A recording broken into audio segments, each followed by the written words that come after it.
Doom manages to basically hijack the... Wait, is this why Dr. Doom is so prominent in Marvel Rivals? Finally! Oh. Finally! Yes, Survey, the intro is starting right here and right now!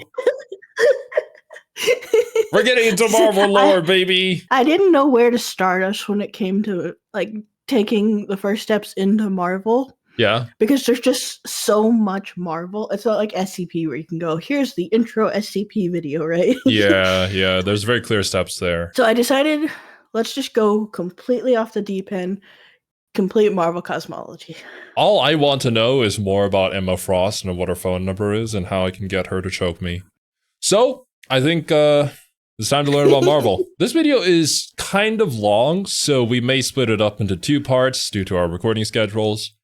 The second part shouldn't be too long for the first one, though. But as per usual, this is a reaction video. Make sure to do your due diligence and go and support the OG video. Link to that is at the very top of the description, as always. The multiverse of Marvel Comics is vast and varied and complicated. So incredibly complicated. There are layers upon layers upon layers to this in both a metaphorical and a literal sense.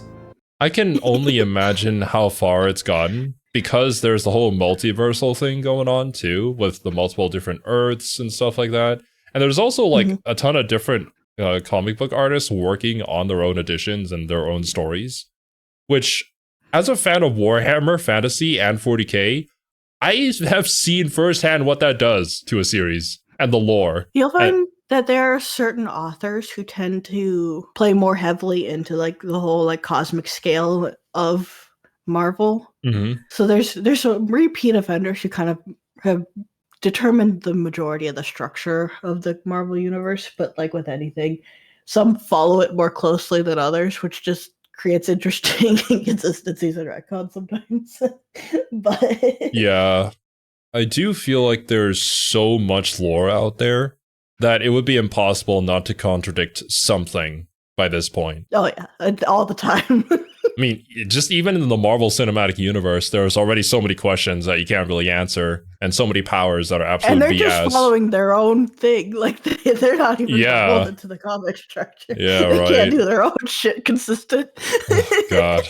But despite its complexity, and in fact often because of it, it is a fascinating place. I mean, over 80 years of lore and world building and storytelling have combined to make the Marvel Multiverse what it is today.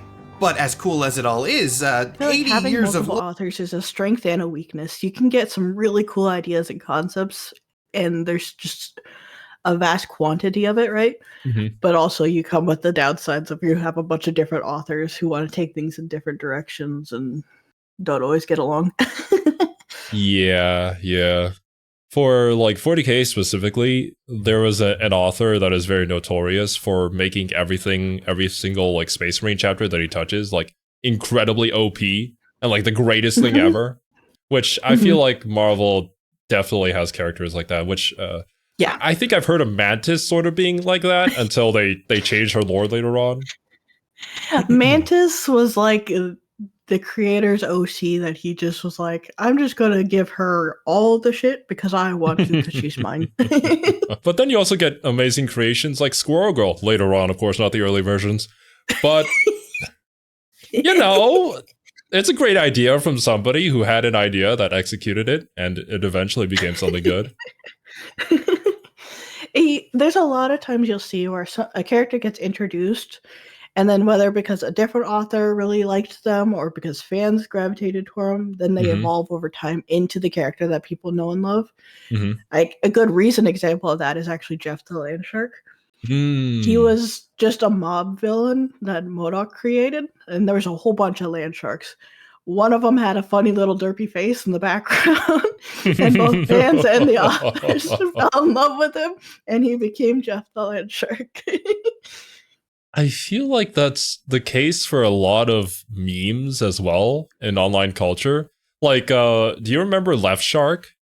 Like, the guy in the background. Of course I remember Left Shark. he didn't know what to do, so he's just falling around, and everybody loved him for that. I guess human brains just work weirdly that way. Lore is not always the easiest thing to learn about, and that is what I am here to help with today. I Awesome. have spent many hours preparing my longest video ever, a full feature-length breakdown I can't of as imagine much how vital long this took with multiverse the lore as I research could cram into putting it about all 2 together. hours. Yeah. We are going to be I can't talking about the imagine. history of the Marvel Multiverse, the cosmic entities that both maintain and oppose it, and the structure and layout of the entire place, plus a lot of other information scattered in there. If you've ever wondered about things like where the multiverse comes from, who created Galactus, why does the Beyonder look What like the that hell is sometimes, that? or many other questions, you are in the right place. Welcome to Sir Superhero's definitive guide to the entire cosmology of the Marvel Multiverse. The history section Fittingly long title. That reads like a light novel title, honestly. It does, yeah. Anime adaptation when? of this video is going to start where you'd think it would, at the beginning of everything. So we're going to rewind all the way back to the beginning of the universe, and then we're going to blow right past yes. it. See, the Marvel Universe that you probably think Where all of when I stories say begin. Marvel Universe, what This is some really cool art. That's also the other upside of having multiple different people working on it.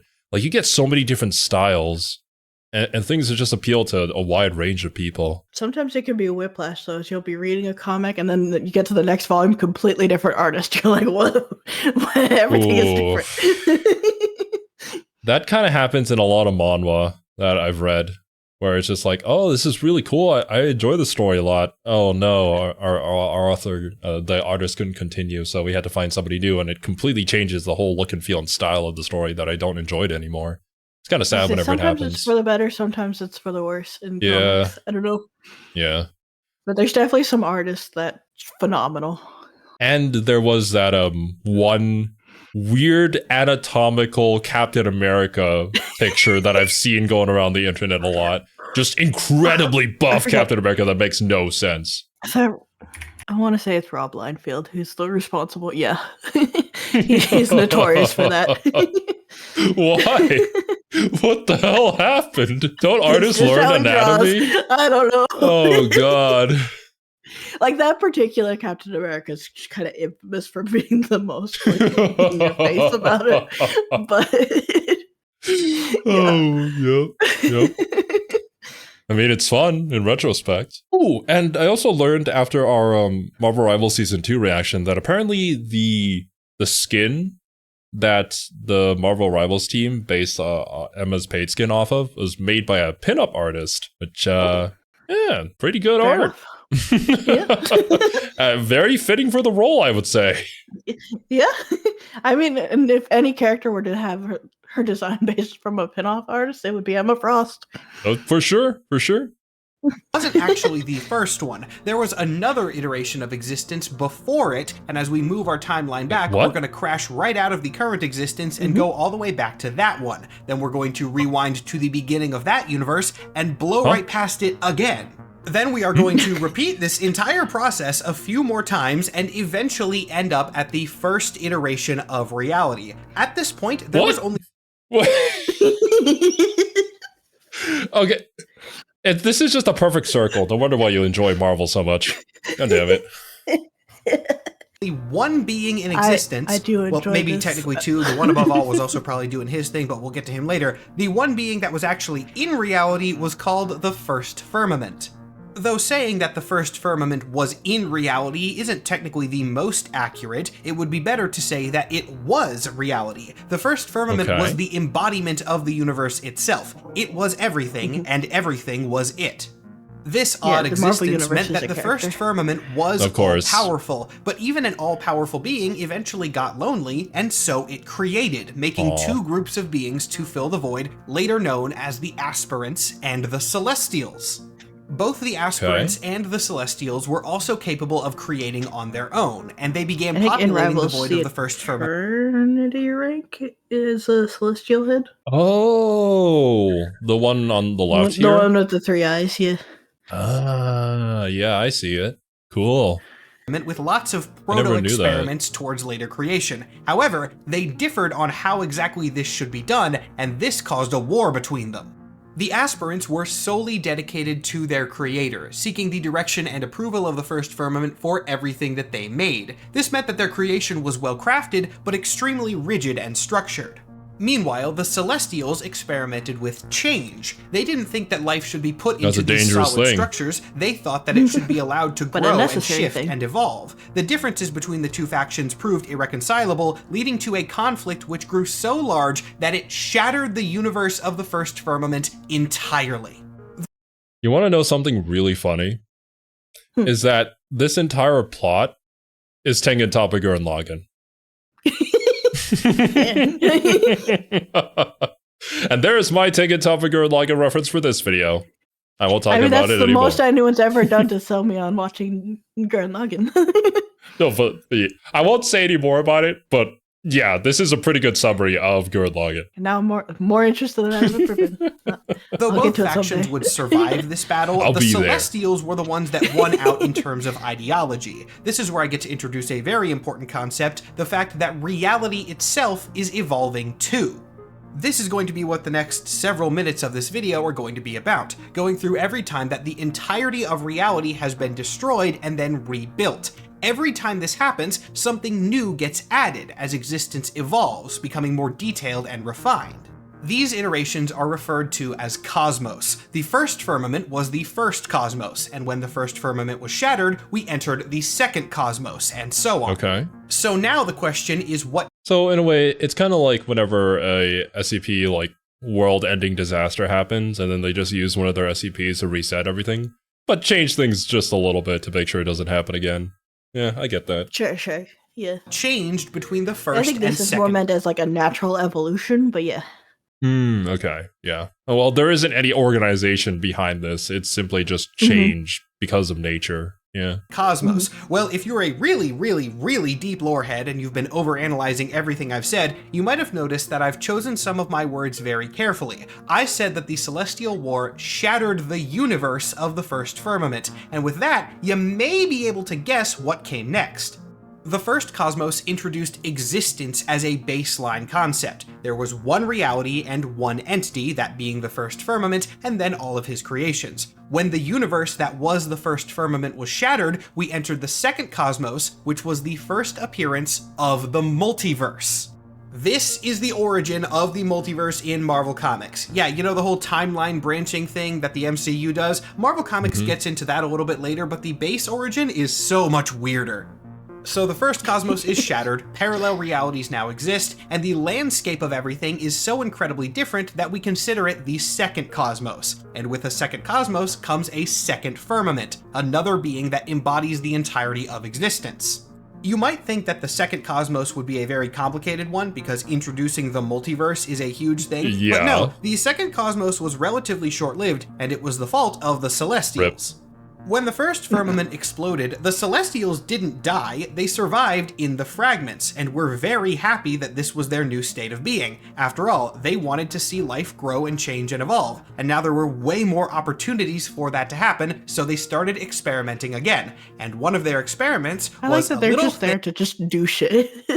Like, I mean, it's a lot more interesting than simply serving the firmament. And in a way, the firmament also created their own destruction due to giving them the ability to change. So it was sort of inevitable. thing called death.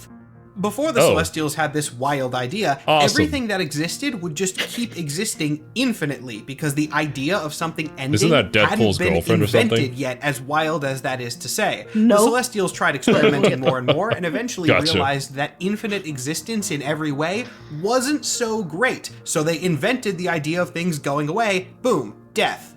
And when the Celestials came up with this crazy pitch, the second firmament, the cosmic I wonder what the meeting was like.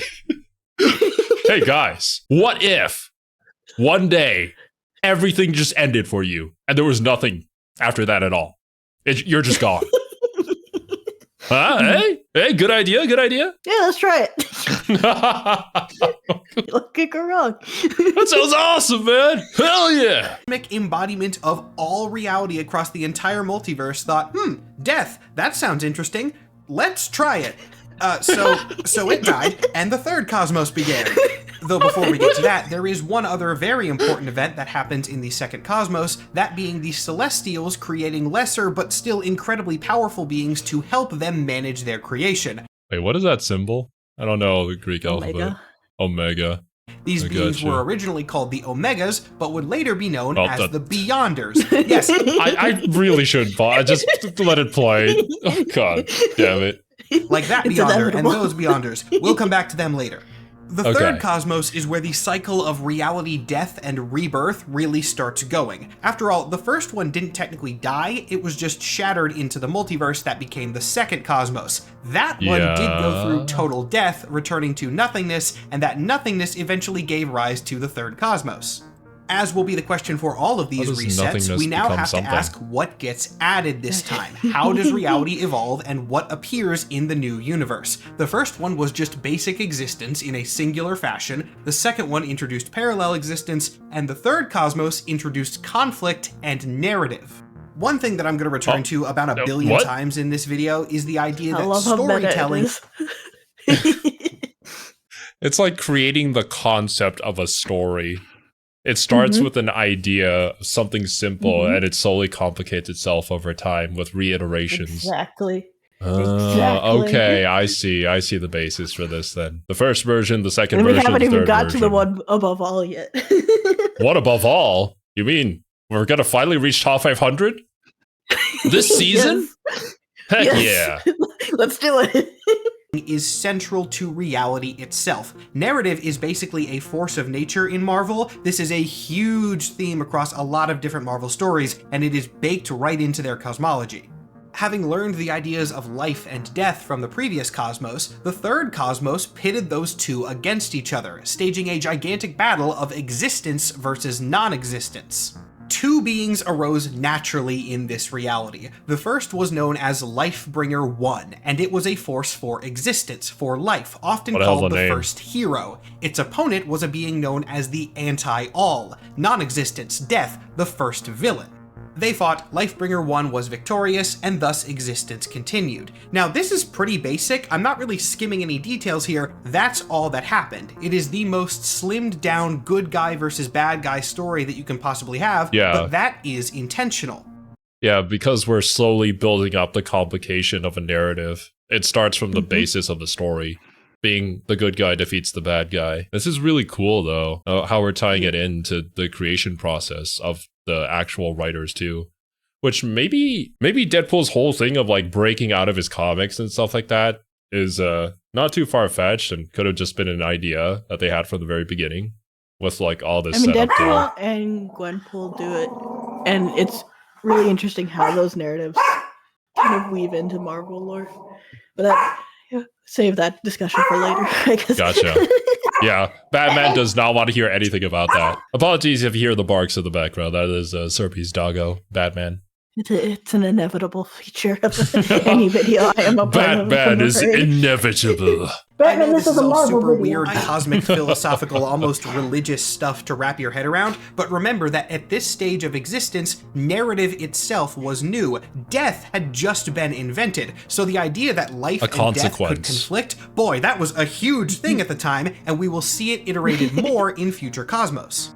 Eventually, the third cosmos comes to an end, as all things must, and from that nothingness afterwards, the fourth cosmos arises. Whereas conflict at its most base form was created in the third cosmos, the fourth one introduces character. It takes that base idea of good versus evil and explores the different forms that those can take.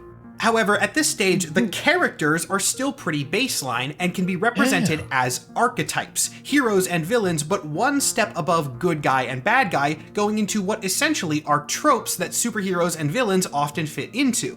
There's a whole bunch of these, which you can see on your screen now, but let's go through a couple specific examples of them that I think highlight exactly how the archetypes work. Is that Doctor Strange on the top left? One archetype was named Of Past, which exemplified man-at-a-time type stories, someone coming from the past into the future and having to deal with the trials that brings. As you might be able to guess, this kind of archetype is what we see in later heroes like Captain America. Another archetype was named Of Vengeance, representing heroes who are less motivated by purely positive things and more driven by revenge. This is like what we see in Ghost Rider and the Punisher. Yeah, every single time I see him, I want to say Nicolas Cage. I'm sorry. Some are a little bit more introspective. For example, the archetype that would later represent Spider-Man was known as Could Be You, meaning it was an everyman type that people... anyone can wear the mask. Yeah. and see themselves in and aspire Oh, to this be is so like. cool. At this point, we are halfway through the cycles to the main Marvel Universe, and I'm going to do a quick recap in a slightly different way because things are going to change a little bit for the rest of these. A good framework that I use when thinking about the cosmos is to imagine that each one of them is asking a question. The first cosmos asked the question, what if things existed? The second cosmos actually asked two, what if multiple things existed? And also, what if those things could end? The question of the third cosmos is derived from the previous two. We have multiple things and those things can end, so what if the things disagreed on when and what things should end? The answer is that they would fight about it. And then the fourth cosmos asks another question about these fighters. What if these fighters had personalities, had traits unique to them? How would that change their conflicts if these fighters were people?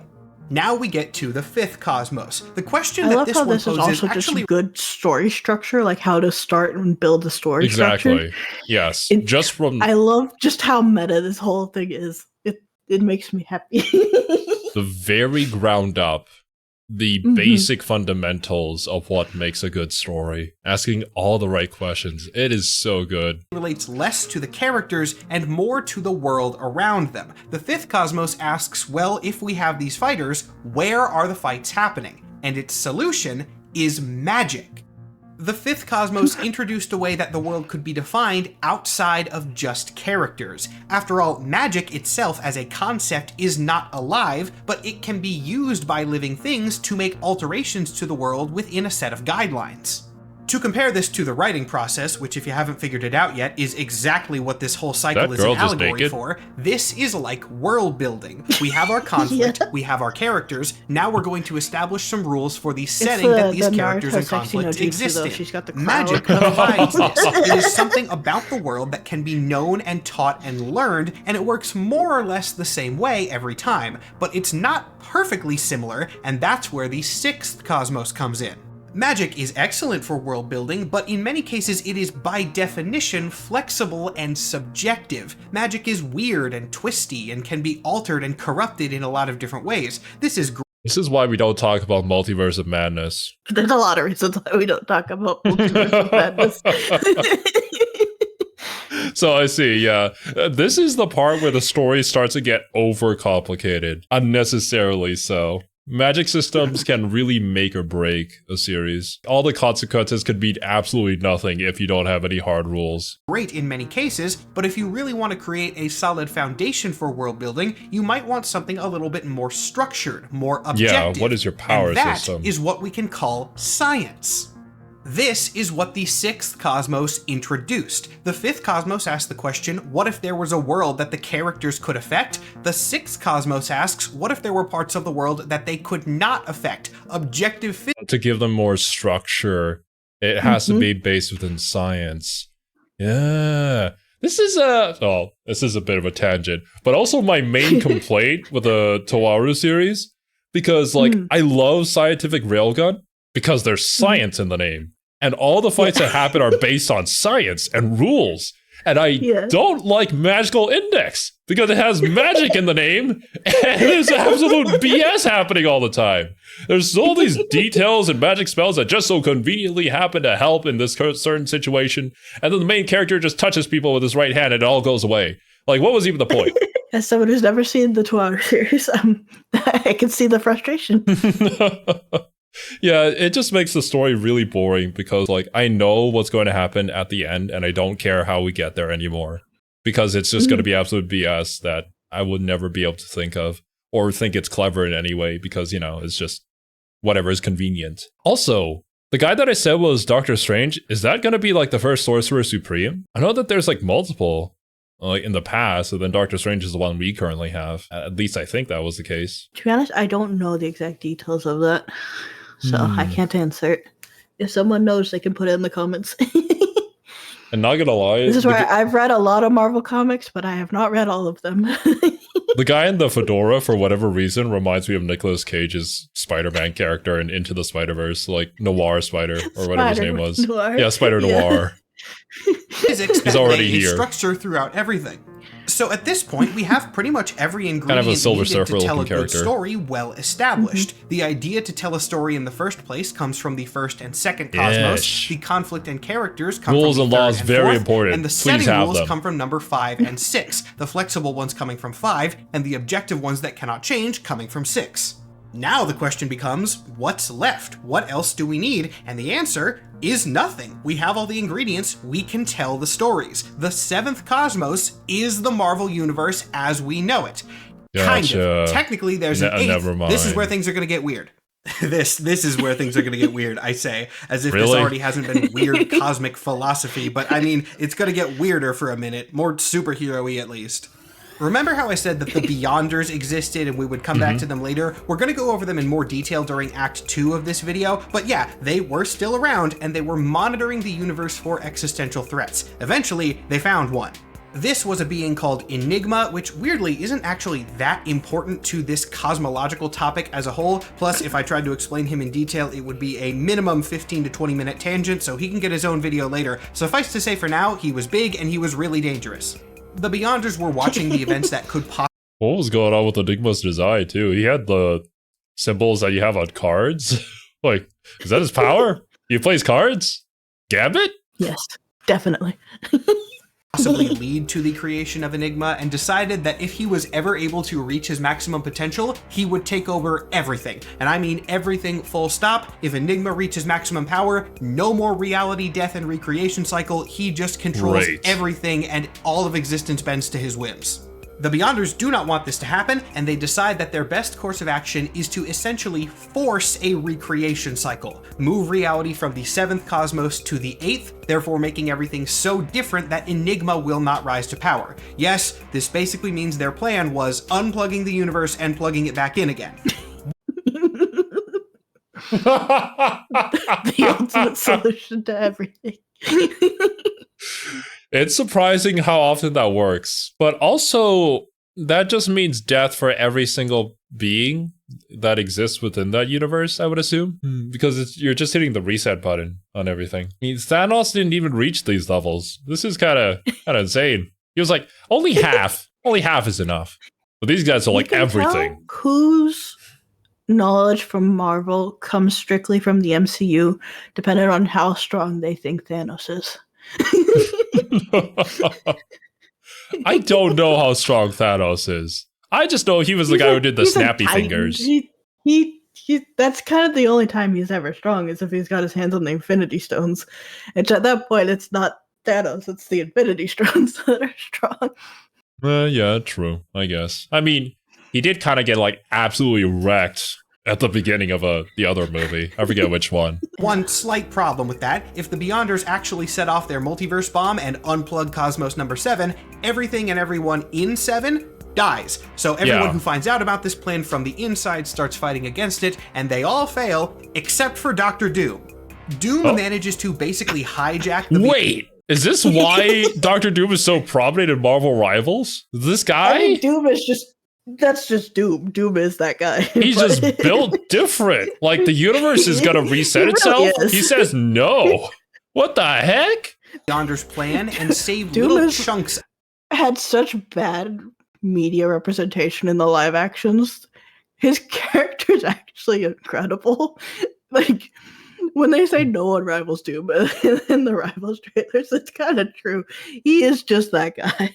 You say that Doom's media representation has not done him justice, and I will agree with that, because the only time I've ever seen Doom on the screen was from the Fan 4-Stick movie, where he basically just walked out a hallway, made people's heads pop open with the single thought, and then he just lost to the Fantastic Four without using any of his powers. Yeah, biggest complaint about all the Fantastic Four is just how bad they represent Doom. I don't know why, because he's such an interesting character. Like, my guy is the master of science and magic. Like, he is that guy. Like, even more than Doctor Strange? Yeah, I mean, you'll have to wait, and we'll get there. Oh my. But yeah, it's surprising. This guy stands between existence and the destroyers of existence. That's awesome. Doom manages to basically hijack the Beyonders' plan and save little chunks of a bunch of different realities, fusing them into one singular planet-like structure which is referred to as Battleworld, and that Doom now reigns over as God Emperor. This is what the 2015... Wait, I can never hear God Emperor ever again in the same way after learning about 40k. I'm sorry. Doom became the biggest of all these. That's awesome.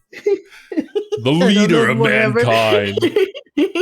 Secret Wars event is all about. It is stories taking place in various parts of Battleworld, all overseen by God Doom, as a few surviving members of the 7th Cosmos try to fight against him and restore things to the way it was. Eventually, through determination, willpower, and one old burger that Miles Morales had in his pocket, not a joke, that's actually what... What? What is it? Did you bring me something to from eat? Ramlethal. I was gonna say the power of hamburger changes a villain into a good guy. Honestly, Miles? It was Miles too? Of course it was. Happened. I love this comic. The heroes succeed and Battleworld is restored to a full multiverse.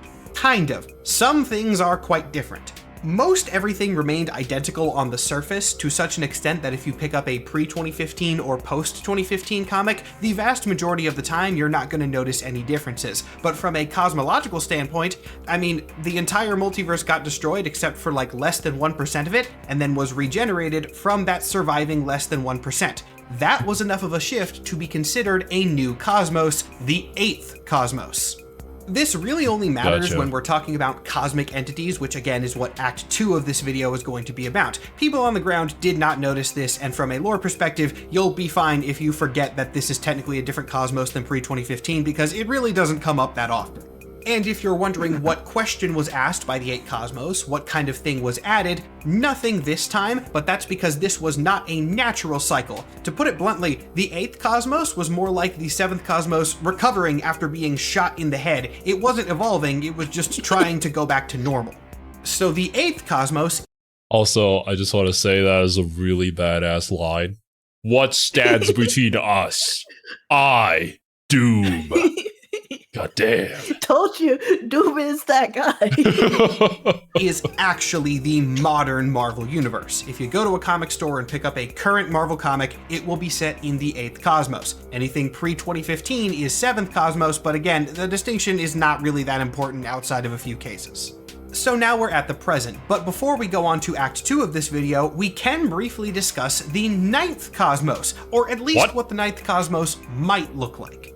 Of course, this is all in the future, and the future has not been written yet, so these are all potential timelines that have been revealed to characters in visions of the future. Which of these is going to prove accurate? Okay, I see. In terms of MCU, it's sort of like when Deadpool was asking why Thor was crying. I'll just put it that way, I guess, in my mind. It's the what ifs, like where could the story go, kind of. Well, I mean, nobody knows it yet, so it's ever expanding and always changing. In visions of the future. Which of these is going to prove accurate? I couldn't tell you. In fact, it might just be something else entirely, and these three could all prove to be wrong. The first, and in my opinion most likely, shows Franklin Richards as the final survivor of the 8th Cosmos getting ejected into the 9th Cosmos as a cosmic entity through a process that we will go over when we talk about Galactus, because that's what happened to him in Cosmos number 6. The second one, which is going to be absolutely insane. Wait, is Galactus a celestial? No. Okay. Insane to just touch on briefly, shows I only know Hulk about his daughter. merging with the one below all, which for now I will basically describe as Super Mega Satan, and becoming Super Mega Satan Galactus God, an entity so strong that he breaks everything. Like, he breaks planets and life and light, and renders the entire universe dead in Cosmos number 9. The third potential 9th Cosmos stars Venom and Eddie Brock of all characters, but Venom lore is super cosmically related right now. In this possibility, they gain incredible power and take on the mantle of the Anti-All, that first villain avatar of non-existence all the way back from Cosmos number 3. And then, of course, they go on a rampage and destroy a lot of stuff. So right now, the outlooks for the 9th Cosmos are Hulk becomes God and destroys everything, Venom becomes God and destroys everything, or Franklin Richards becomes God and is probably pretty chill because Franklin Richards is a pretty nice guy. Who's Franklin Richards? Is that? That's Reed and Sue's son. Oh. What powers does he have? Both? Everything. What Oh. powers doesn't Franklin Richards have? I this was the perfect moment for you to just say yes. Yes, you're right. So the odds for the we'll learn ninth about it aren't later. looking great so far, but who knows what's actually going to happen? Though, of course, the real answer is that we're not going to see a ninth Cosmos, at least not for a very long time, because that would require Marvel to do a total reboot of everything, and I do not see that in the cards right now. I feel like that could be great. It's always a dangerous prospect when you're rebooting a series. I feel like because of the track record and the lore that's set up, it would make sense, and I think it would go fine for something like the Marvel Cinematic Universe. Not Cinematic Universe, the Marvel Universe. I just get so used to saying MCU because that's the only thing I know.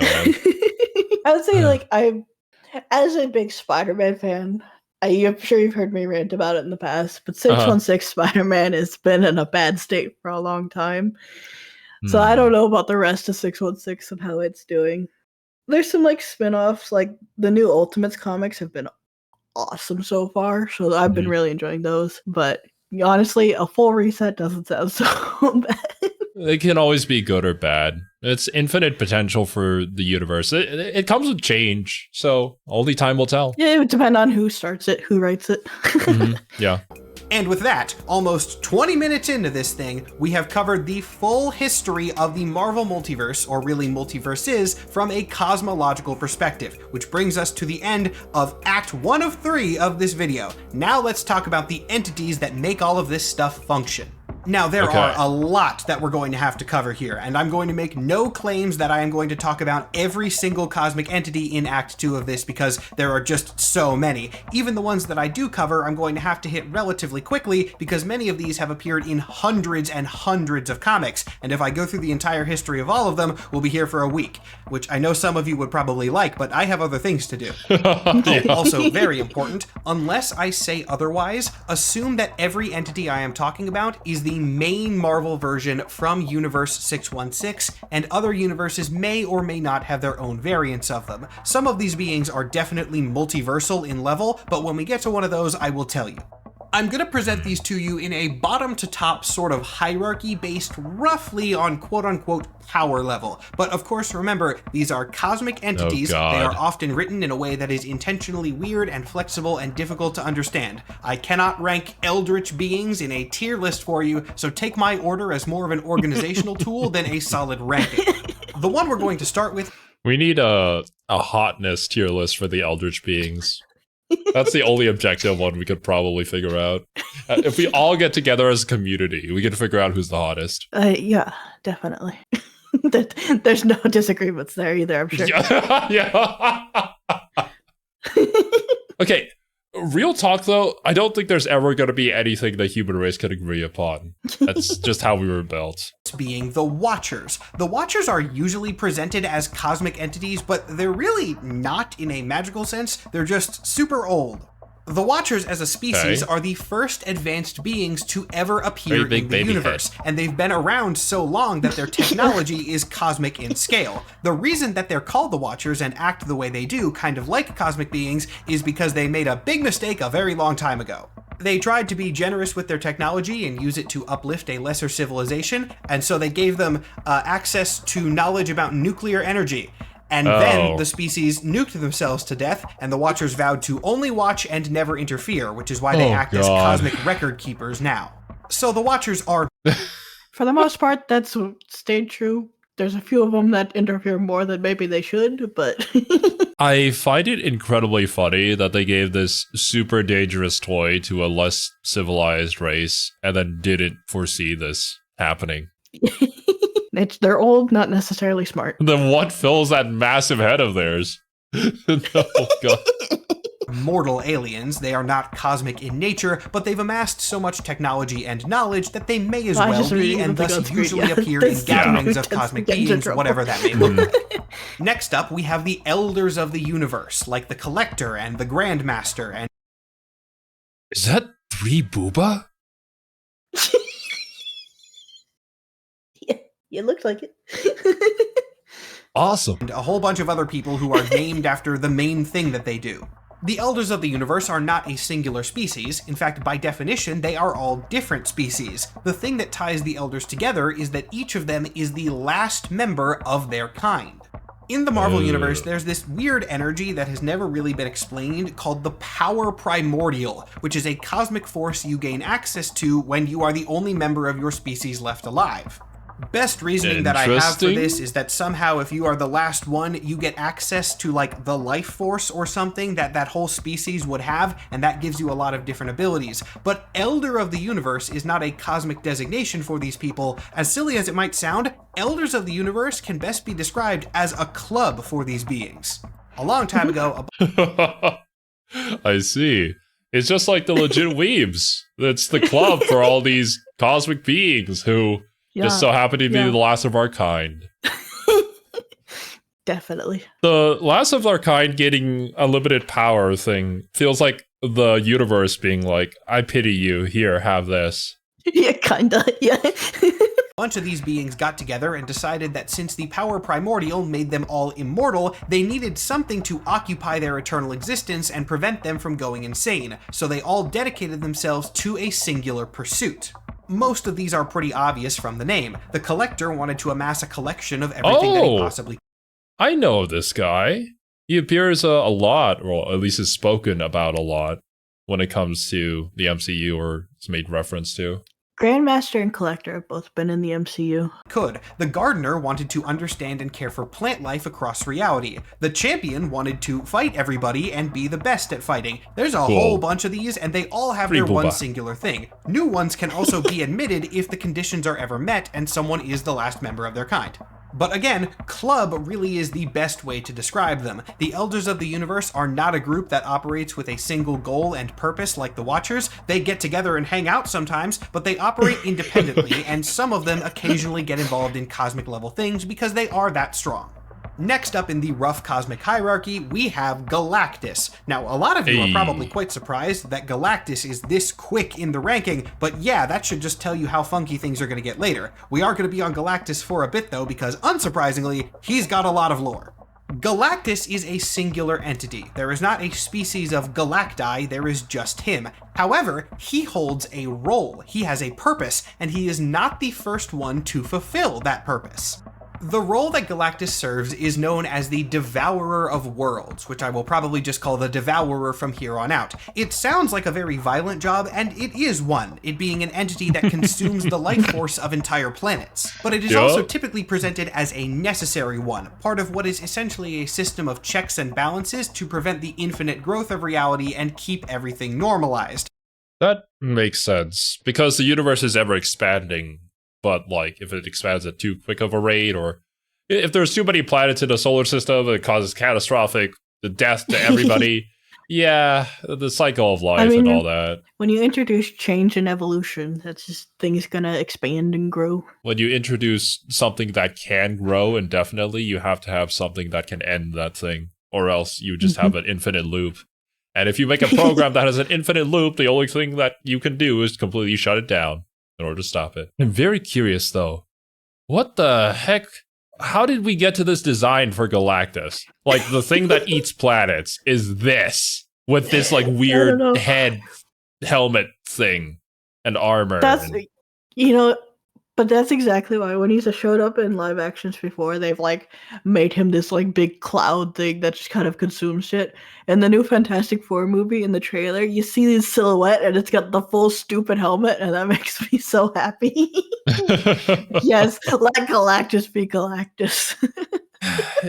Yeah, realistically, I understand the cloud thing, but then you get into the aspect of like, every other sci-fi series sort of has this giant cloud thing that devours galaxies and universes. It's just so uninteresting. Yeah, right? We don't want realistic, we want comic book.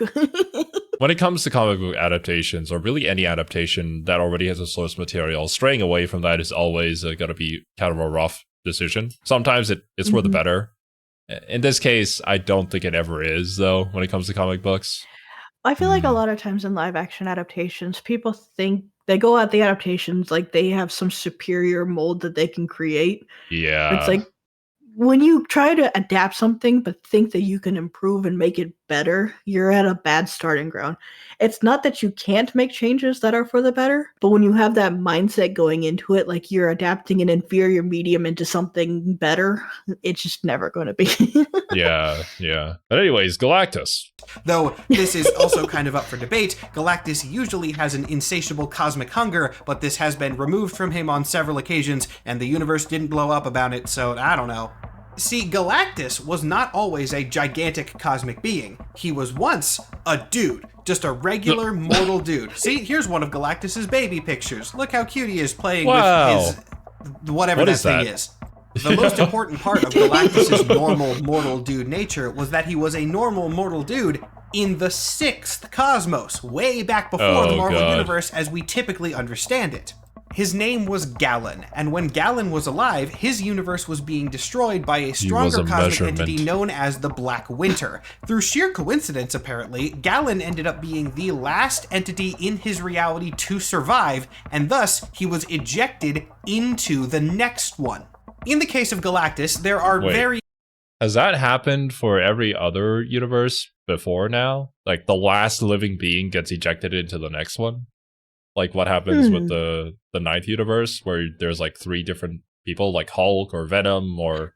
I wonder. Varying accounts of how this happened. And when I say varying accounts in comic book terms, I mean that different writers have described the cause differently, and I don't know which one of them I should take as canon. But the general fact holds true that the final survivor of a previous universe gets ejected into the next one as the Devourer. The archetype of the Devourer seems to go all the way back to Universe 4, but we don't know too much about it at that stage. In Universe number 5, we know the final survivor was a being named Moradun. Moradun then got ejected into Cosmos number 6 as the Devourer known as Omnimax, and then Galen got ejected into Universe number 7 as Galactus. The 7 to 8 transition did not have a new Devourer because, like I said, that was more of a recovery cycle than a new one, but then in Universe 9, there are options as to who it could be, with the most likely being Franklin Richards, as I mentioned earlier.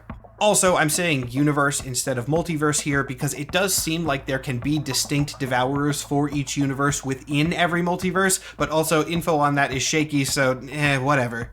While we're talking about Galactus, I should briefly touch on the power cosmic, which is the energy that Galactus uses and seems to be exclusive or near exclusive to whoever is the Devourer of Worlds at any given time and their heralds.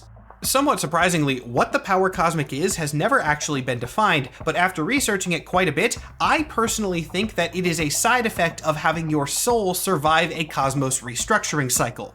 We know that the power cosmic is related to the soul in some capacity. Galactus has referred to it as his soul before, and we also know that if a mortal is imbued with it, it quote-unquote replaces their soul and becomes an incorruptible permanent part of them. So to put it simply, as simple as something this weird can be, the power cosmic is what you get when your soul is present through the creation of the universe. Your soul gets entwined with the universe and gives you some level of control over it. Now, we've talked about Galactus way too long. Even that was only a quick summary, but we have so many other entities that we need to get to. And the next one is also going to be long because now we're going to go a lot deeper into Celestials. I mentioned Celestials a while ago at this point because they were created in the first cosmos by the first firmament. And here's something wild. Around? The Celestials that we see in modern Marvel Comics are the same ones. They have survived all of that time. They are powerful enough to survive the reality destruction and recreation cycles, and in fact, they've actually been known to help kickstart these recreation cycles. After all, the Celestials were first made to help the original firmament populate the universe with life, and that is what they've continued to do. The Celestials can best be described as cosmic scientists and experimenters. They just kind of go around doing things and making things. They definitely aren't evil, but they also aren't strictly good either, as many of their experiments don't care too much for what happens to their subjects. The Celestials... do they care at all? Like, when you're at a scale of that level and have lived for that long and seen so many life and death cycles, like, who cares about the tiny little humans? They're just another part of the change that'll happen. Yeah, it's like asking, like, do you care about the ant you stepped on or something, right?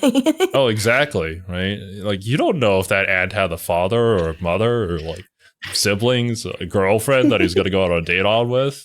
But, like, you just stepped on him and ended his life. How dare you?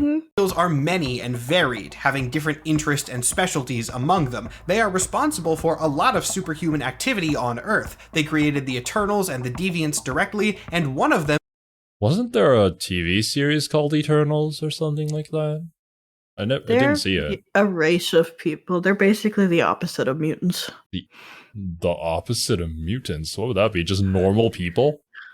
No, they have powers. They're just derived opposite. Yeah, I don't know that I could explain that to you. Okay, gotcha. We'll learn about it someday.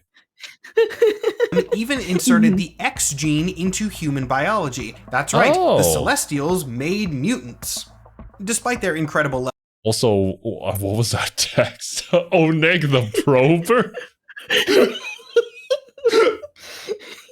The Prober would make the mutants, goddammit. That's right, the Celestials made mutants. Oh, Despite their incredible level of power, the Celestials are cosmic entities in a lower context. They are not all-powerful or omnipotent. They can be killed and have been killed on several occasions.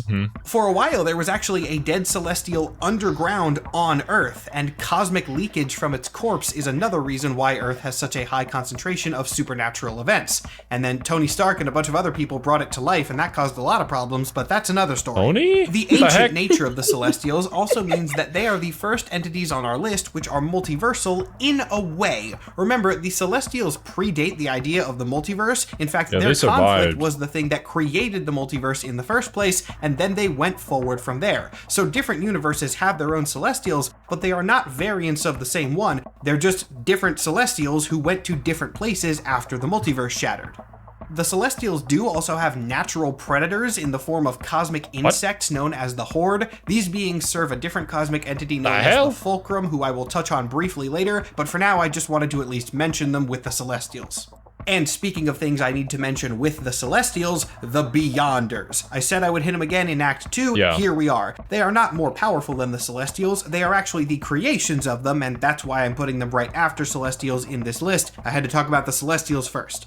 The Beyonders were created really with one degree of separation from the Celestials. The Celestials created a singular being named Kalhora, and then Kalhora created the rest of the Beyonders. But regardless of their exact ancestry, the point of the Beyonders was to assist the Celestials in monitoring the multiverse.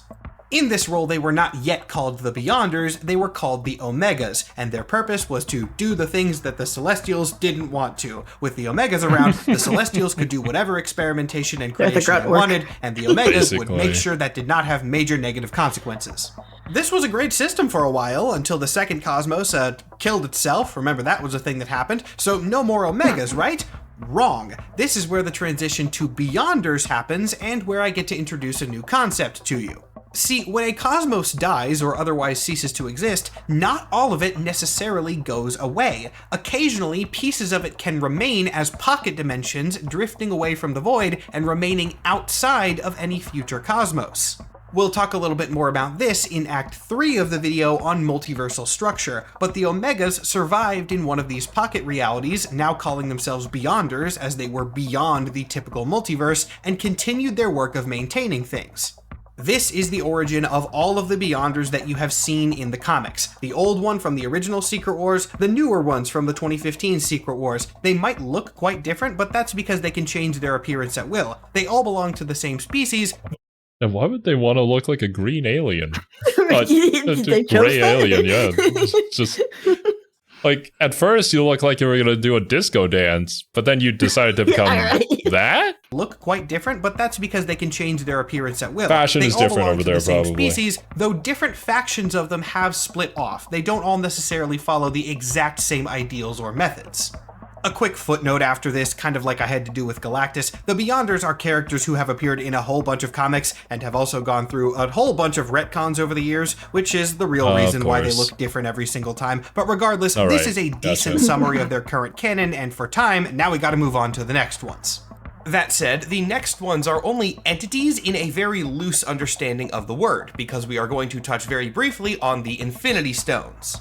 I went back and God, forth on here we including go. the Infinity Stones in this video at all because they're actually not nearly as important to cosmology as you might think they are, but I decided that people would be curious if I didn't bring it up, so here's how we're going to handle Like them. the MCU. The Infinity Stones, or as they were originally called, Infinity Gems, have been around for a very long time, and their status changes extremely frequently based on which comic and era you are reading from. So in lieu of going on an entire tangent about their in-depth history, I'm just going to give you a quick summary of what their canon status is right now, because that's all we really need for this video. The status quo right now is that the Infinity Stones are tiny but very powerful artifacts with history that goes all the way back to the first cosmos, which we mentioned a while ago. They were made all the way back then, but in the modern day, there's a realm called the Quarry of Creation, which, much like Beyond, where the Beyonders are from, is a little chunk of the first cosmos that exists outside of the multiverse. This extra-dimensional bubble is populated by a lot of Celestials and a whole bunch of Infinity Stones just floating around, and sometimes the Celestials disseminate these Infinity Stones into individual universes. Once a stone enters a given universe, it becomes bound to it in one way or another, which I don't believe has ever been explicitly stated, but we can assume by the fact that if you take an Infinity Stone out of its home universe, it doesn't work, so you can't amass them across the multiverse. It is one set for each reality. The different sets of stones between in the Loki TV show where they confiscate the Infinity Stone and there's just a bunch of them lying in a drawer as like paperweights because they don't do anything there.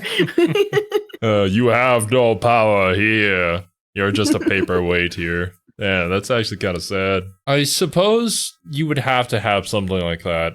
Because of the introduction of multiverses, you need this hard rule set, or else it would be way too easy to get them all together. Universes can vary in purpose and number, but typically in the main universe there are 6 of them, which are the same that you see in the MCU: time, soul, mind, reality, power, and space. These are the core ones that are consistently seen, but there have been 7th stones which have appeared and vanished over the years. Right now there is a Death Stone floating around, and there has also been an Ego Stone which was destroyed. And then, of course, there are the occasional parody ones. Deadpool briefly wielded a Continuity Stone, which is obviously a joke of dubious canon. And then there's the Abundant Glove from Howard the Duck. Actually, you know what? Let's do some audience participation here and make a game out of this. You can see the Abundant Glove on your screen now. There are 5 Infinity Stones within it. They do not share powers with any stones that I have discussed previously. They are all special to this glove. Try and guess what they are. You get Oh god. no hints other than this. I will just tell you that getting even one of these would be very difficult, and if you haven't read this comic already, I will be very impressed if any of you get a single stone on this glove correct. You can write your answers in the comments if you want, or just do it in your head, whatever works for you. I'll give you a second to think. Pause the video if you need more. Oh god.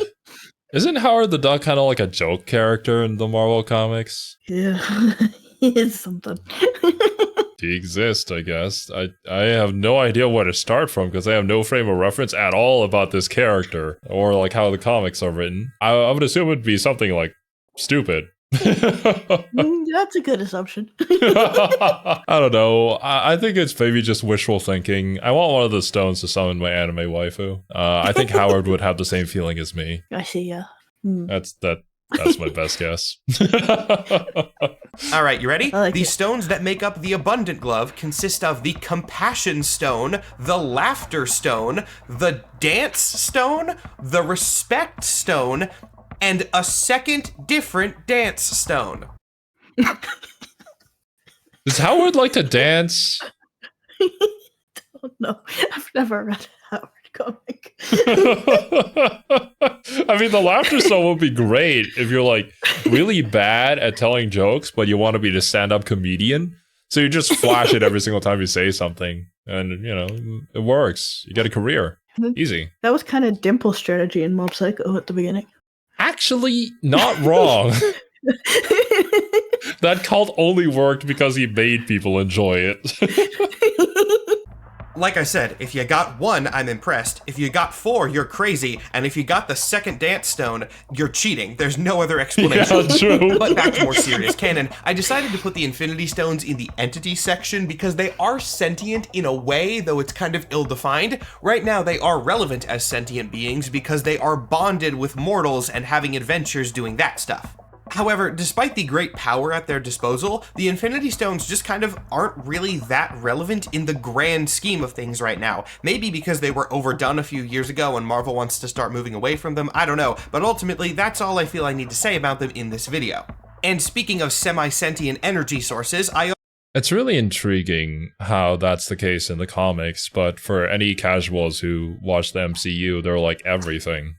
Like the greatest thing ever, so just a different perception there. That's because a lot of the MCU is treading stuff that happened in the comics a while back, so it's kind of playing catch up. It's also kind of doing its own thing. touch on the Enigma Force, also known as the Unipower, also known as Captain Universe. The Enigma Force is living cosmic energy created by the Beyonders as a tool that they can use to maintain multiversal balance from the outside. On a smaller scale, the Enigma Force often bonds with individual mortals, giving them incredible power for a specific time of need. This is not something that they keep for a long while, they only have this ability when it is absolutely necessary. So you're saying Deus Ex Machina with different words, essentially. Kinda, yeah. And while they hold this power, they take on the title Captain Universe.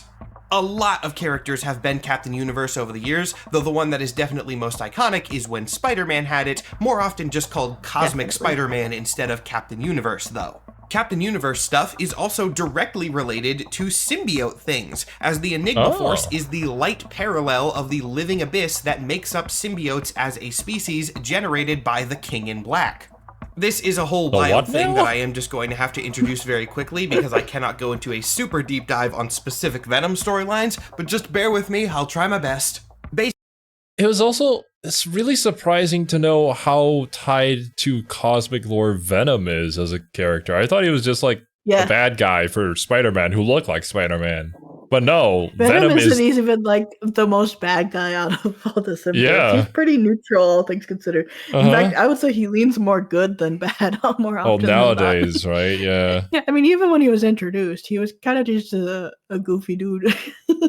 I think people forget how silly Venom can be. I think that was the whole argument that Tom Hardy had with the director for the Venom movie. Because Tom Hardy wanted to play it goofy, but the director wanted to play it serious. So it was like that clash for the first movie. But I think he got his way in the later ones. Because apparently Eddie Brock is supposed to just kind of be like a loser. Yeah. Venom's also kind of just a loser too. And then they like bond over that. Yes. Exactly. Basically, while the Beyonders maintain multiversal balance from the outside, they have a counterpart, which is a singular entity named the King in Black, who is supposed to maintain it from the inside. Null, the god of darkness and creator of the symbiotes, was the King in Black of the 8th Cosmos for a while, but he didn't exactly want this title, it was forced upon him and he did not uphold it very well, which is why he is seen as more of a destructive force rather than a balancing one. The title of King in Black is then passed down to Eddie Brock, and this is a whole thing on its own. I could genuinely probably do another 2 to 3 hour video just talking about the cosmological ramifications of this series alone. But for the sake of everyone's sanity, most of all mine, yeah, the Enigma Force is a sentient energy made by the Beyonders to help maintain multiversal balance, and then the 616 is doing with Venom right now. Oh boy. I think you posted something about Mary Jane becoming Venom or something like that. Yeah. Why? What happened to Eddie? It's an excellent question. I don't know. I can't be bothered to care about 616 anymore. No. Like they introduced Dylan. That was a bit back now, and I think he's the most interesting thing 616 has done with Venom for all that continuity for a while. I don't know. Maybe I'm just sad. I don't think 616 makes me sad. To help maintain multiversal balance, and then the King in Black and Living Abyss do that same thing from the inside of the multiverse, but that's rarely actually how it plays out because these two forces fight a lot.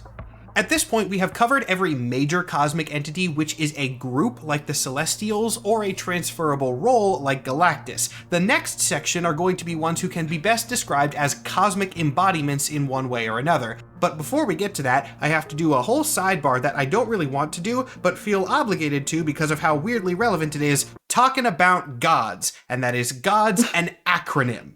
Gods was a series that Marvel began releasing in 2023. It was only 8 issues long. I need it to was read this. Awesome, it looks awesome. and I hate it. Let me explain that very weird inconsistency.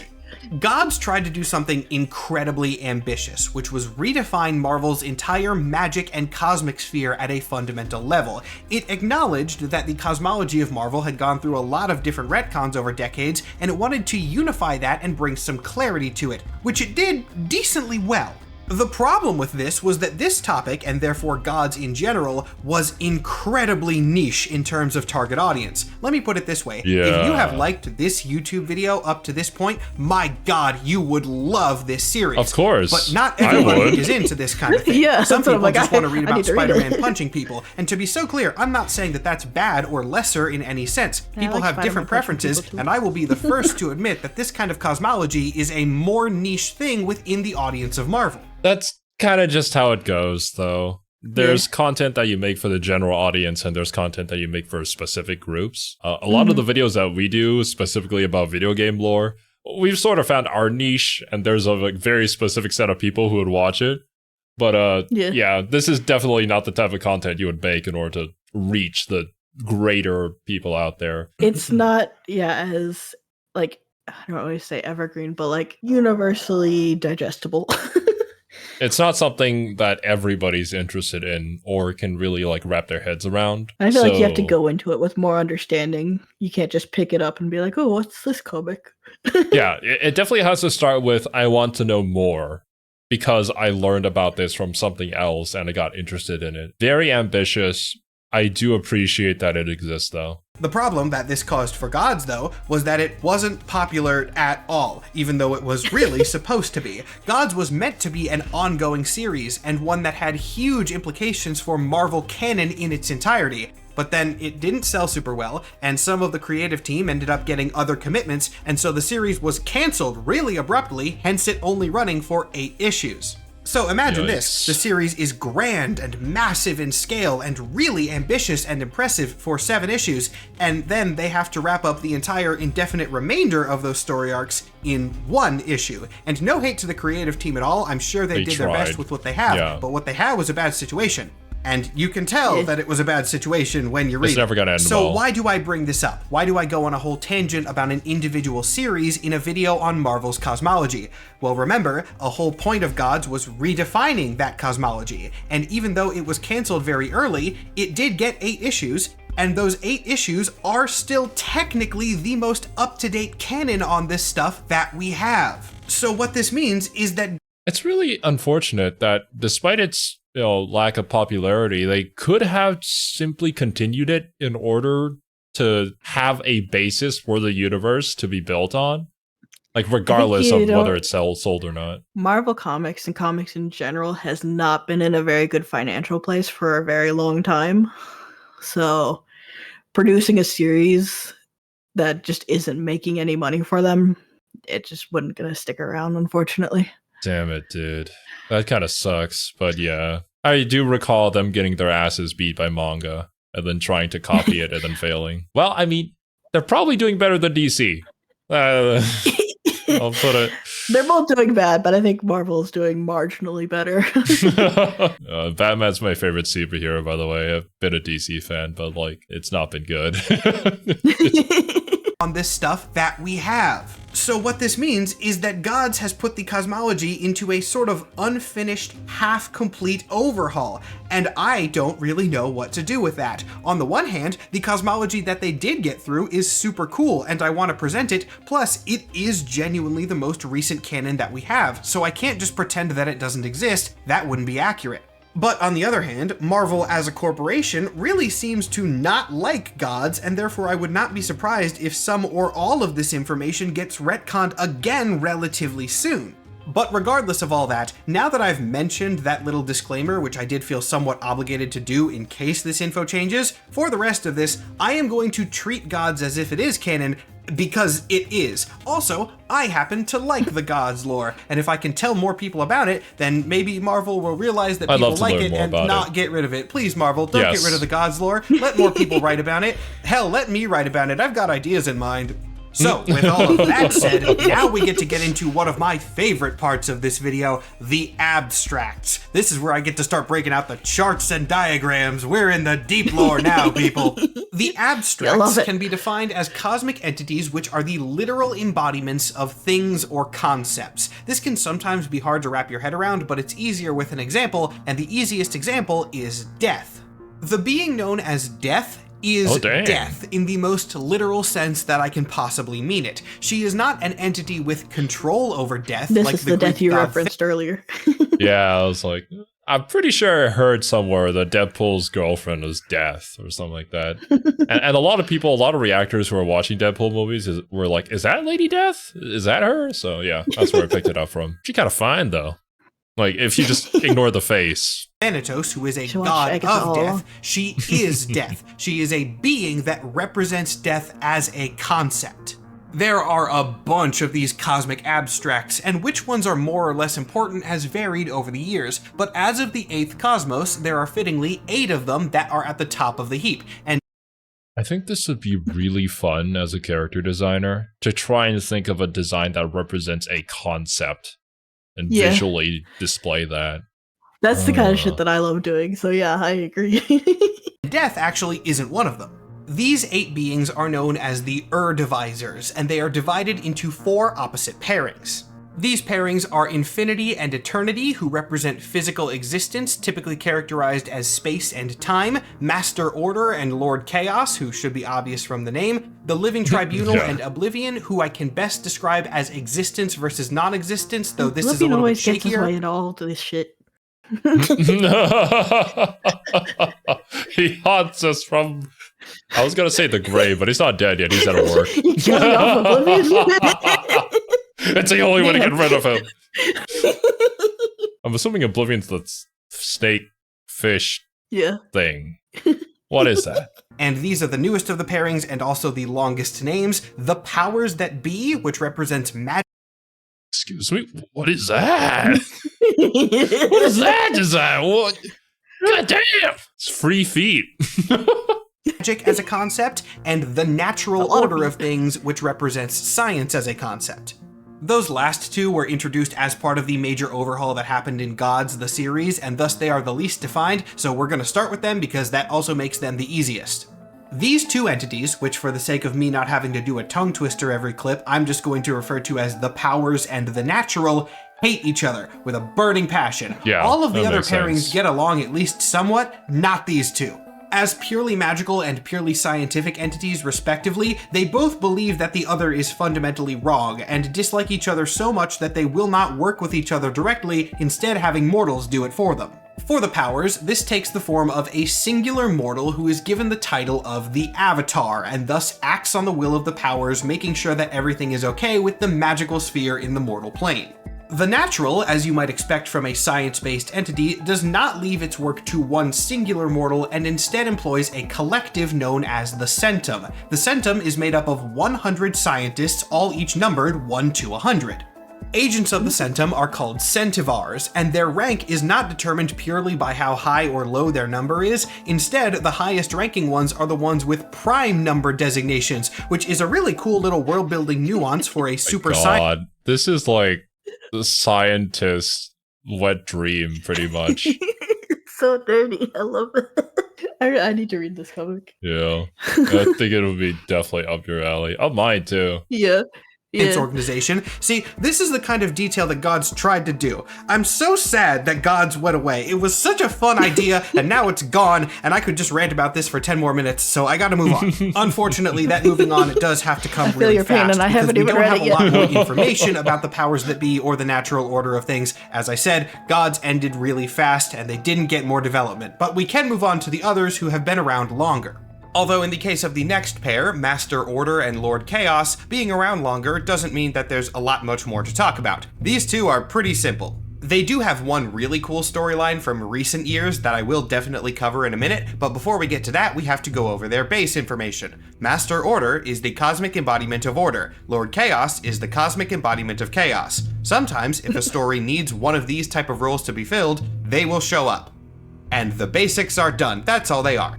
Despite the fact that these two are not that complex on their own, we can use them to introduce some new concepts to the cosmology that we haven't talked about yet, the first one being the intermediaries. Remember that this group of cosmic entities is divided into 4 opposite pairs, and 3 out of 4 of those pairs work with lesser entities who act as mediators between them. The science and magic entities that we discussed a couple minutes ago are the exception pair that doesn't have one, simply because these two cosmic beings hate each other so much that there would be no point to an intermediary at all. Even if they had one, they still could not work together. For Master Order and Lord Chaos, their intermediary is the being known as the In-Betweener, which, yeah, I mean, that name does make sense. He'd be in between things.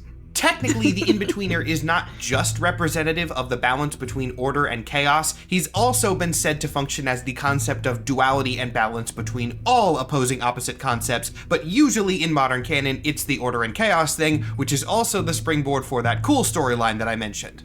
We're going to tie together a couple concepts from earlier in this video now. Remember how I mentioned that Galactus, as the Devourer of Worlds, has an insatiable cosmic hunger, but that it has been removed from him on a few occasions? During one of these cases, Order and Chaos were very mad about this status quo change.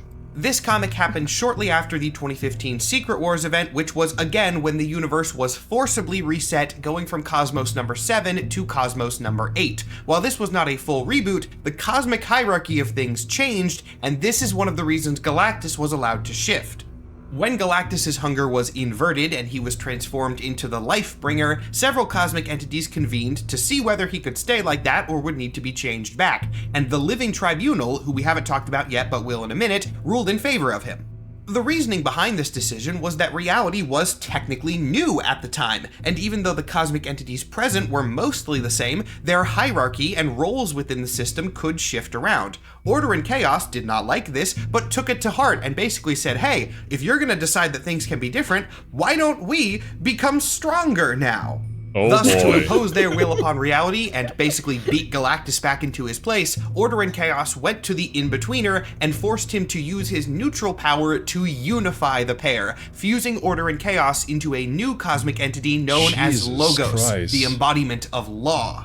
Logos looked it's like biblically accurate angel or something like that going on here. It's a very out there design. It's cool looking though. Very cool. Lots of angelic imagery and symbolism going on here. And he also messed up everything. Fighting cosmic entities, killing all of the Celestials, the Maker got involved briefly, and things spiraled so much that a bunch of superheroes from Earth had to go deal with him, as these things usually end up in one way or another. But Sir Superhero, I hear you asking, how do a bunch of superheroes from Earth defeat a cosmic embodiment of law? Well, A, they do this kind of thing all the time, technically, and B, in this specific case, Black Panther beat him by basically pulling rank on God.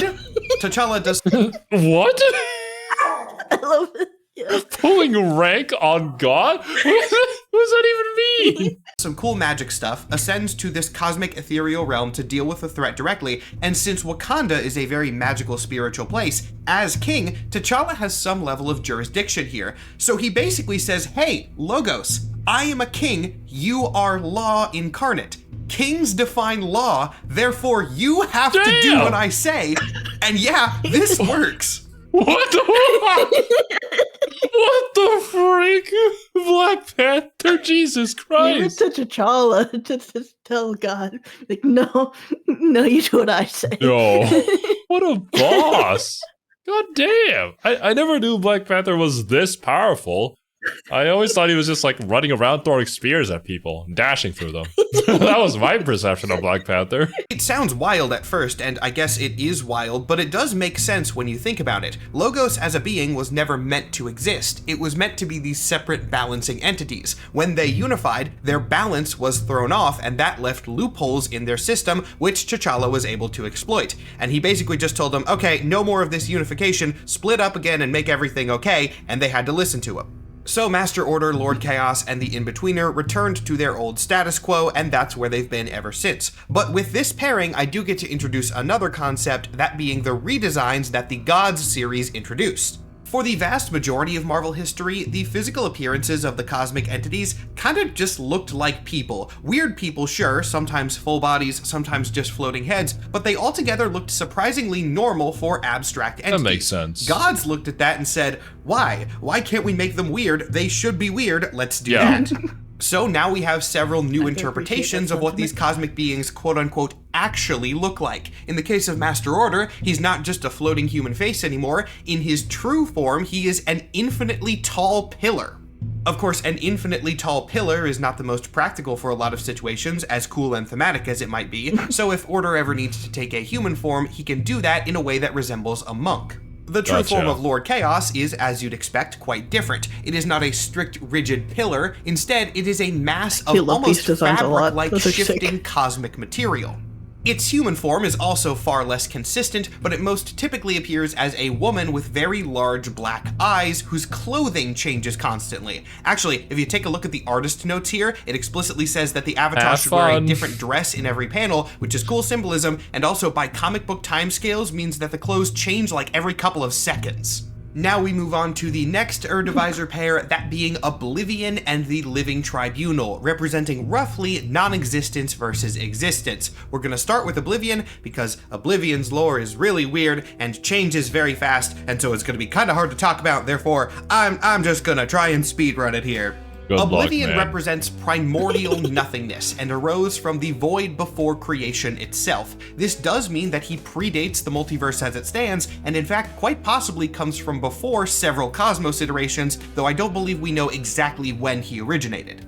I mean, the concept of Oblivion would exist before anything ever existed in the first place, right? That just tracks, logically. Oblivion is an ultimate nihilist. He wants the universe to be destroyed so that he can return to his non-existent void, and typically just waits around for that to happen. Occasionally, the epitome of existence is pain. Bro, it's like, what is all this bright light and loud noises, man? I just want to chill, okay? Damn, I loved it better when nothing existed. Takes actions to speed up the destruction of reality, but not nearly as much as you might think. This entity also has a very close relationship with another cosmic abstract, that being death. Oblivion has both referred to death as a sibling and as a daughter, depending on the comic, which sounds really weird, but remember, these are cosmic entities. They don't really follow human relationship conventions. They're not like dating or anything. They just view each other as family, and it's kind of hard to describe exactly they're not related by blood. Oblivion also has several other quote-unquote children, including the monster known as the Chaos King, and potentially the Anti-All from the third Cosmos, and Null, god of the symbiotes from later Cosmos, though these last two are theories and likely but not 100% confirmed. Here's the problem. I see people hyping up Oblivion sometimes as a very powerful being within Marvel, which he is. He did exist, quote-unquote, before existence itself. But Oblivion isn't exactly handled in the way that you might think he is. He's only appeared in about 25 comics at the time of this recording, and a bunch of those are parody. Oblivion is a recurring figure in the Great Lakes Avengers because the member of the team named Doorman is technically Oblivion's avatar. And no, this is not played as a big, scary, intimidating thing. It's played as a joke because it is in fact a joke. And this is not even really that new. It took a very long time for Oblivion to be treated as a serious cosmic entity. When he first debuted, it was not in a parody series, but it certainly was not in a series that heavily deals with magic things. In fact, it's such a weird pull that I want you guys to guess. So we're gonna do audience participation again.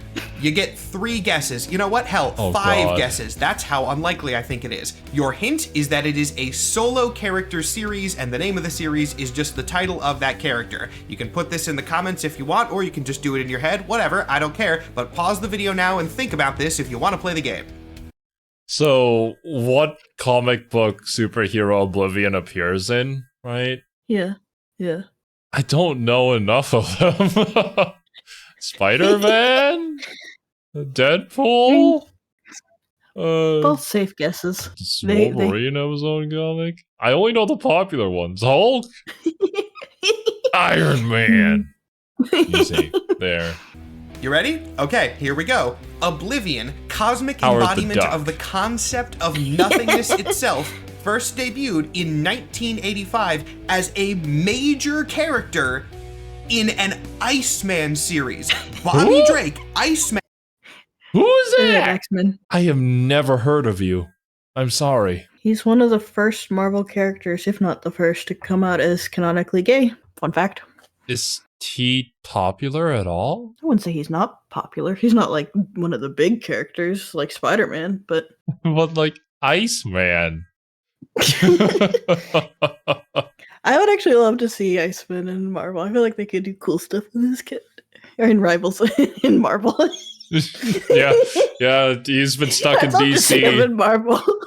Bro's been stuck in DC making ice puns this entire time, being played by Arnold Schwarzenegger. Ice to meet you.